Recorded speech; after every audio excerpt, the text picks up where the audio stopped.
अध्याय 6। एफ्रोडाइट के साथ वसंत। वसंत ऋतु विश्व भर में एक कोमल ज्वाला की तरह जाग उठी। खुली पंखुड़ियों के नीचे हवा कांप उठी और धरती अपनी सर्दियों की नींद से जाग उठी। ओलिम्पस के देवता जानते थे, यह एफ्रोडाइट का समय था, जब प्रेम न केवल मनुष्यों के बीच बल्कि बादलों पर चलने वालों के अनंत रक्त में भी जागृत हुआ। दुनियाओं के बीच अलग होने के बाद पहली बार एडोनिस दिन के पूर्ण प्रकाश में चला। वह न केवल एक सुंदर युवक था, बल्कि प्रतिभा की प्रतिमूर्ति था। उसकी सुंदरता सजावटी नहीं, बल्कि खतरनाक, लगभग लौकिक थी। एक दुर्लभ फूल की तरह, जो एक शापित वृक्ष से उत्पन्न हुआ है, नर्क में उगा है, लेकिन प्रकाश का प्यासा है। और एफ्रोडाइट उसका इंतजार कर रही थी। प्रेम की देवी के बगीचे मनुष्यों के बगीचों जैसे नहीं थे। गुलाब तो जमीन पर गिरने से पहले ही खिल गए थे। हवा में सुगंध भरी हुई थी, चमेली, लोहबान, नारंगी फूल, लेकिन सिर्फ इंद्रियों को प्रसन्न करने के लिए नहीं, बल्कि लुभाने के लिए।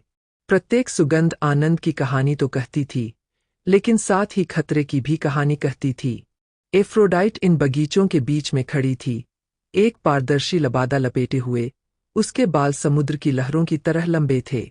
जब उसने एडोनिस को देखा, तो उसके होठों पर एक मुस्कान खिल उठी, विजयी नहीं, बल्कि उत्साहित, उस महिला की तरह जिसने अपने किसी हिस्से को फिर से छूने के लिए बहुत लंबे समय तक इंतजार किया हो। तुम यहाँ हो, वह धीरे से बोली। एडोनिस ने तुरंत जवाब नहीं दिया। उसकी निगाहें फूलों पर, देवी के शरीर पर और साफ आसमान पर घूम रही थीं। छाया की दुनिया में महीनों बिताने के बाद इन रंगों ने उसे लगभग चोट पहुंचाई। सब कुछ बहुत सजीव है, वह फुसफुसाया। प्यार ऐसा ही होता है, जीवन का एक विस्फोट, भले ही यह दर्दनाक हो। एफ्रोडाइट उसे अपने विचारों में डूबने का समय नहीं देती। वह उसे बगीचों में ले गई, उसे इत्र में डुबोया, उसे मीठे अनार खिलाए, शराब में शहद मिलाया और वादे की तरह फुसफुसाए। उसने उसे आग की उंगलियों से छुआ, असली आग नहीं, बल्कि इच्छा, शब्दों से पहले की वह पुरानी शक्ति। दिन एक अलिखित कविता की तरह बीत रहे थे। हर सुबह एफ्रोडाइट अदोनिस का स्वागत मुस्कुराहट और प्रसन्नता के साथ करती थी, लेकिन साथ ही कुछ ऐसे प्रश्न भी पूछती थी जिनकी जड़ें छिपी हुई थीं। क्या तुम अब भी उसके साथ रहते हुए मेरे सपने देखते हो? क्या आपको नरक की छाया याद आती है? क्या तुमने कभी मेरे प्रति कृतज्ञता के अलावा कुछ भी महसूस किया है? एडोनिस ने नाजुक हंग से जवाब देने की कोशिश की, लेकिन उसका दिल दो दुनियाओं के बीच फंस गया था। एफ्रोडाइट शुद्ध इच्छा थी, एक ज्वाला जो चाहती थी कि उसे पूजा जाए, पोषित किया जाए तथा प्रेमी की नजरों से देखा जाए। लेकिन उसे यकीन नहीं था कि उसका प्यार पूरी तरह से दिया जा सकेगा। और देवी को इसका आभास होने लगा था। एक गर्म दोपहर में, जब पक्षी देवताओं के प्रेम के करीब जाने के लिए गा रहे थे, एफ्रोडाइट ने उन्हें लंबे समय तक देखा। मुझे डर है कि अब तुम मुझसे उस तरह प्यार नहीं करते जैसे चुपचाप करते थे, जब तुम बच्चे थे और यह नहीं जानते थे कि इच्छा क्या होती है। एडोनिस ने उसके गाल को छुआ। मैं उस तरह प्यार नहीं कर सकता जैसा तुम चाहती हो। मैं सिर्फ अपने शरीर, सिर्फ अपनी आंखों से प्यार नहीं कर सकता। मैं मौन से, प्रश्नों से तथा अनुपस्थिति से प्रेम करता हूँ। देवी ने उसे चूमा, लेकिन उस चुंबन में बेचैनी थी, उसे रोकने का प्रयास था। तुम मेरा वसंत हो, उसने उससे कहा, और तुम्हारे बिना सब कुछ बस हवा में बिखरी खुशबू होगी।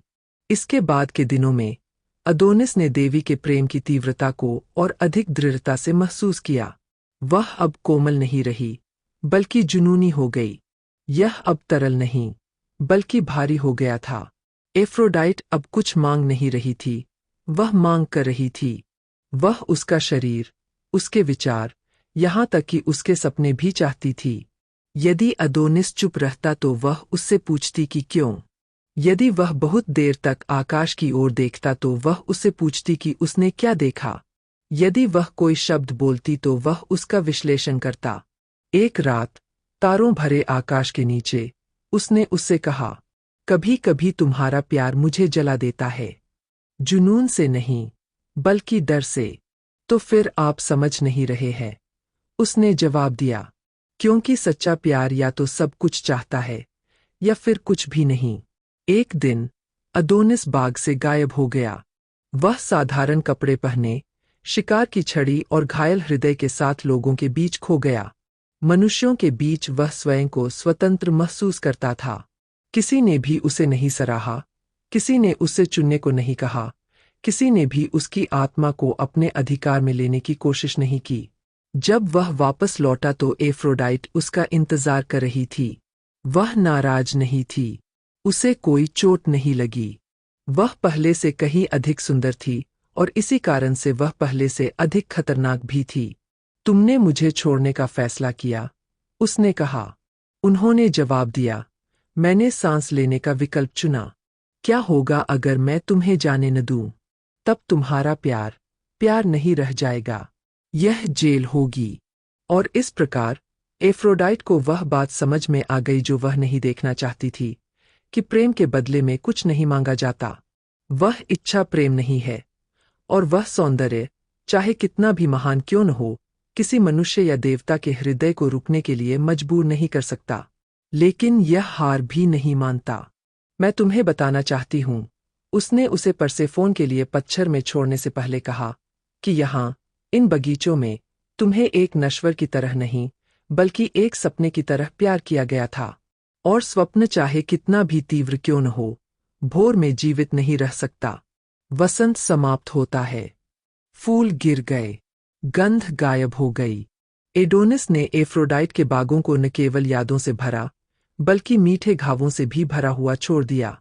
वह समझ गया कि देवी का प्रेम झूठा नहीं था। यह इतना अधिक, इतना गहरा, इतना निरपेक्ष था कि एक आत्मा के लिए मुक्त होना सीखना कठिन था। वहां ओलिम्पस के बदलते आकाश में एफ्रोडाइट बिना आंसू के, लेकिन कटु मौन के साथ नीचे देख रही थी। प्यार एक दोधारी तलवार है, उसने फुसफुसाते हुए कहा, और मैंने सपने के मांस को भी काट दिया। अध्याय 8। परसेफोन के साथ शरद ऋतु। शरद ऋतु सिर्फ एक मौसम नहीं है, यह बहुत अधिक गर्मी के बाद एक गहरी सांस लेने जैसा है। एक ऐसा क्षण जब पत्ता बिना किसी डर के गिर जाता है, यह स्वीकार करते हुए कि अंत सुंदरता का हिस्सा है। एडोनिस पुनः पाताल लोक में उतरा, जहां परसेफोन उसकी प्रतीक्षा कर रही थी, लेकिन मृतकों की अडिग देवी के रूप में नहीं, बल्कि एक ऐसी महिला के रूप में जिसने लालसा को जाना था और मौन को समझा था। अंडरवर्ल्ड में स्वरूप में कुछ भी परिवर्तन नहीं होता। काली चट्टानी दीवारें, मृतकों के नाम गुनगुनाती नदियां, चुपचाप तैरती छायाएं, सब कुछ मानो जमे हुए समय में लटके हुए थे। लेकिन परसेफोन अंदर से बदल चुकी थी। जिस क्षण से उसने उसे एफ्रोडाइट के साथ ऊपर जाने दिया था, उसने अपने अंदर एक तरह का अलगाव महसूस किया था। ईर्ष्या से नहीं, बल्कि एक पुरानी उदासी से, जैसे देवताओं द्वारा भुला दिया गया कोई पुराना गीत। वह सोचता था कि क्या वह कभी वापस आएगा, और यदि हाँ, तो किस रूप में। जब उसने उसे छाया के बीच से चलते हुए देखा, उसके शांत कदम और गहरी आंखें, तो एक गर्म मौन ने उसे घेर लिया। आ पाए, मैं नहीं भूला हूं। एडोनिस अब वह स्वप्नदर्शी बालक नहीं रहा था, जैसा वह अपने प्रारंभिक वर्षों में अंधकार में रहता था। वह व्यक्ति था जिसने दैवीय इच्छा की अग्नि को जान लिया था, लेकिन जो अब कुछ और खोज रहा था। वह अब जलना नहीं चाहता था, बल्कि आराम करना चाहता था। परसेफोन ने उसे बिल्कुल यही प्रस्ताव दिया। अंडरवर्ल्ड में उसका बगीचा एफ्रोडाइट के बगीचे से अलग था।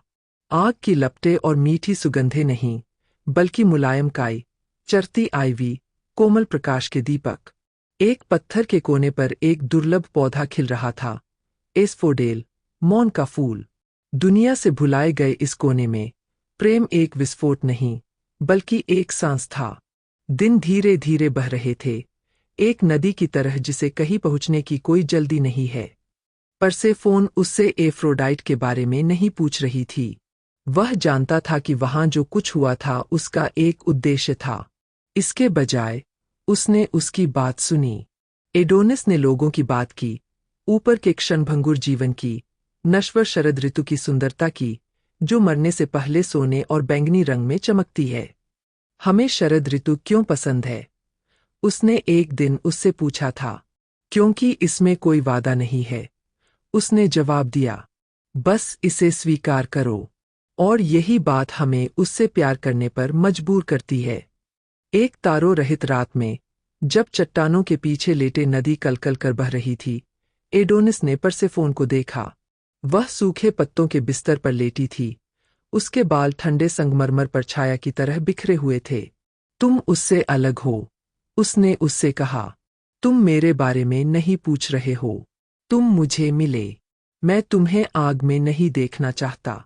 मैं तुम्हें पूरा चाहता हूं। तब भी जब तुम जल गए थे। उनके बीच कोई विस्फोट नहीं हुआ। बस एक कोमल प्रकाश शून्य को भर रहा है। उनके हाथ सावधानी से छुए गए थे, अधिकार से नहीं। उनके शरीर चट्टानों से टकराने वाली लहरों की तरह नहीं टकराते थे, बल्कि एक के बाद एक भल जाते थे, जैसे अम्फोरा में पानी भर जाता है। परसेफोन को चुप्पी से डर नहीं लगता था।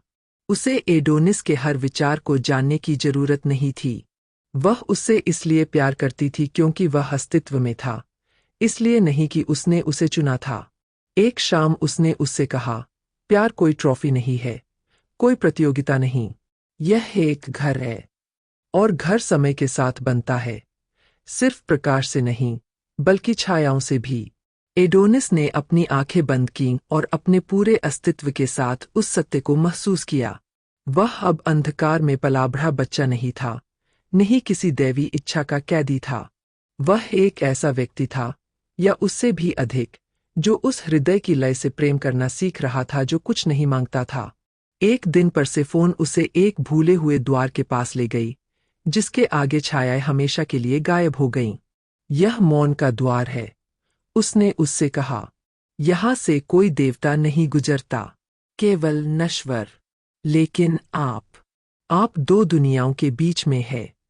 क्या मुझे आने की अनुमति है? आप ऐसा कर सकते हैं, लेकिन तुम कभी वापस नहीं आओगे। एडोनिस ने गेट की ओर देखा। इसके आगे कुछ भी नहीं था, न फूल, न रोशनी, न इच्छा, बस मौन। उन्होंने कहा, मैं तैयार नहीं हूं, और तुम्हें ऐसा करने की जरूरत नहीं है। परसेफोन ने उस पर मुस्कुराकर कहा, अभी तक नहीं। नरक में शरद ऋतु एक अवस्था थी, कोई ऋतु नहीं। और अदोनिस के साथ वह राज्य लगभग गर्म हो गया। छायाएं अब नहीं रोईं। नदियां अब केवल अफसोस ही नहीं, बल्कि यादें भी साथ लेकर आती है। अदोनिस ने कभी कभी मनुष्यों के प्रसाद में से प्राप्त एक पुरानी वीणा के साथ गाना शुरू कर दिया था। गाने खुशी भरे तो नहीं थे, लेकिन दुख भरे भी नहीं थे। वे सत्य थे। परसेफोन कभी कभी आंखें बंद करके उसकी बातें सुनती थी, मानो उस ध्वनि ने उसे हजारों वर्षों के मौन से मुक्त कर दिया हो। तुम एक भरता हुआ घाव हो, उसने एक दिन उससे कहा। और तुम एक ऐसा प्रश्न हो जिसका उत्तर देने की जरूरत नहीं है।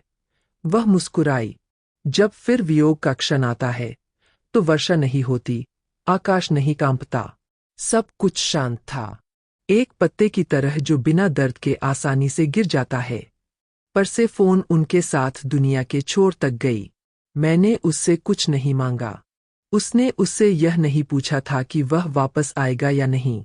मैं वापस आऊंगा, उसने बिना पूछे ही कहा। मुझे पता है, लेकिन इसलिए नहीं कि आपको ऐसा करना ही है, लेकिन क्योंकि आप चाहते हैं। अदोनिस उसे चूमता है, आग से नहीं, कृतज्ञता सहित, प्यार से, मानवता के साथ। और इस तरह छाया कुछ देर के लिए गर्म हो गई, और वहां मृत्यु के राज्य में प्रेम कोमल हो गया, तथा उसकी गहराई में कोई कमी नहीं आई।